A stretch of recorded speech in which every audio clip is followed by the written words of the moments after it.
You don't see I'm missing edges. Of course I must put a wig on my head.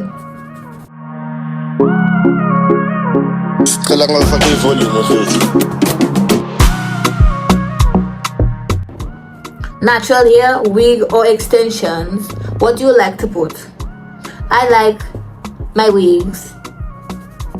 I like extensions too, but my edges doesn't allow me the luxury of just putting extensions because my balding edges will be on display.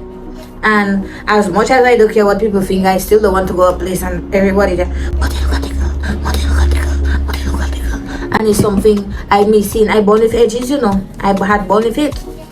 Yes, I used to shave it too because I didn't want more tension and pulling on it. So like right now there, when I put in my wigs, I don't want no tension on my little edges because they hanging on for dear life. And like for me, I had known my husband was a husband because number one, when he was upset, he wouldn't crash out at me. He would very calmly come and say, babe, I have to talk to you about something. You do something and I didn't like it and blah blah blah blah blah blah blah blah blah blah. I would say that wasn't my intention, but that is how it came off. And he would explain that to me. And I can pick up that's what it is now because he explained it to me so many times. I was a little hard-headed. But he never ran out of having patience with me. Number two, when I sick, he prioritized me to make sure I okay. So I say, if I sick, I know he will take care of me. If I cannot make something to eat, he will make something for me to eat. And I always appreciate the gesture of somebody taking from their time to prepare something for me rather than somebody that can just buy it. I feel like it shows the person more hands-on with their caring.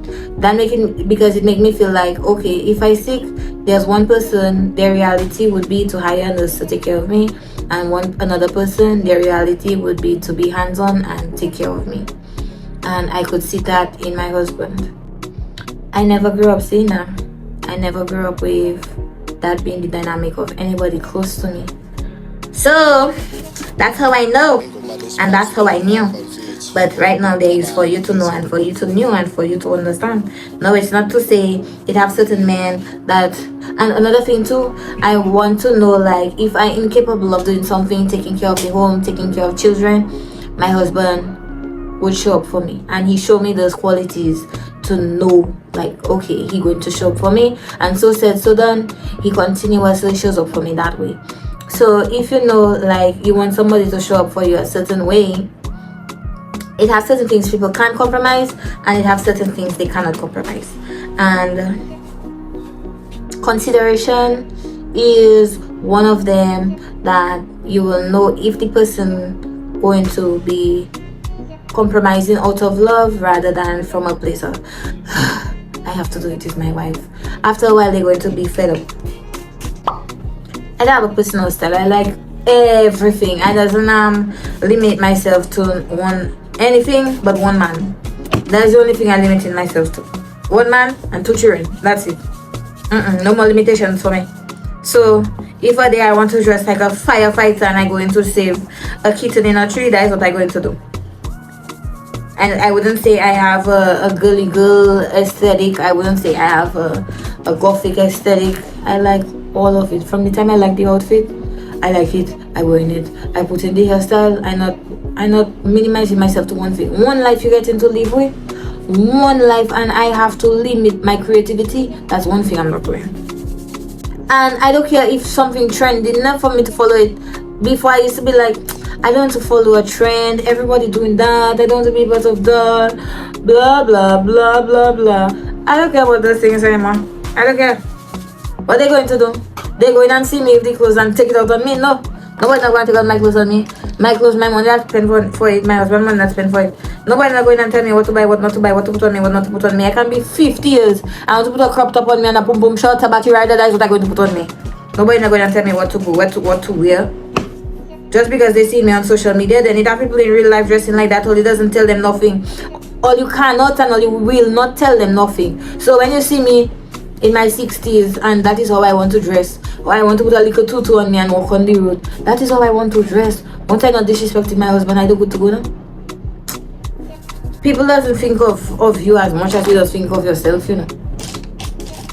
People see you today, they make a comment on you, they go about their day. If people see you and they're about that girl, every second of the day they're talking about you. Those people, they don't have nothing to talk about. They can't even talk about themselves because they're not interesting. So it's okay for you to be interesting. My favorite self-care routine is exercising. I have back rolls and I don't like how the back rolls looking. So rather than I stay there for the next 5 years and say I don't like how my back rolls looking and I don't comfortable putting back out, I am going to exercise even if I don't want to do it. I don't really enjoy doing it sometimes. I go to exercise because one day I will wake up and I will not see no back rolls again and I can say finally my hard work pay off. So if it's one thing that's fulfilling is seeing that you work against an insecurity and you finally overcome it. I waiting for the day. I want to overcome it. I waiting for the day. Skincare is not something I just struggle with. Getting my nails done not something I just struggle with. The only thing I struggle in it for how many years now is back rolls. All the fat fine is on my back. It wants to go. It wants every time I pass somebody for it to sing big back, big back. And I have to ready to ram my foot in their throat. Because why all they disrespecting me so I doesn't watch all the until all the nothing. All they want to watch me and say big back, big back. And they doesn't even watch their back. Their back big, their belly long by their knee. And me they want to watch and say my back big. Anyway, I got carried away, not that all they ask me. I would say in your hiding phase, stay and stick it out. And when you see you come out of it, right before you come out, tell yourself that not never going to happen to you again. You're not going to let something get to you that bad that you have to go into hiding. No, that shit not happening again. Because that's what I did. I said that shit not never happening to me again. Because when you're there in hiding, years going by, let's say you're 19, you're not never going to be 19 again, bro. You're not never going to be 20 again. And as a woman, they like to create the limitation and the cap that after when you hit 40, that is it for you. You will still news. So from young, they're already programming us. You going and waste your years sitting down in the house, feeling away, not doing certain things. You can do both simultaneously. Just remain kind and go through your shit. Weather the storm, it will get better. But you're never going to be 19 again. You're never going to be 22 again. You're never going to be 23 again. So not to sit down and let your years pass you by because you're not feeling in the mood. Do your hair, do your lashes. If you like makeup, do your makeup. If you don't like makeup, do makeup. Dress up, live a little. The biggest lesson relationship teach me is I had some work to do.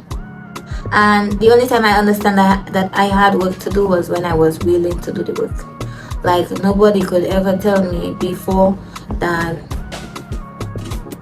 I needed to do work and I would listen to them because I would just point the finger back at them. Because I was right, they did need to work on themselves. And I didn't like that people that needed to work on themselves was trying to tell me to work on myself. I don't like that. Work on yourself first before you try and preach to me. Especially when I didn't ask you. It's one thing if I ask you, and it's another thing if I didn't ask you. So if I didn't ask you, I'm not gonna listen to you, buddy.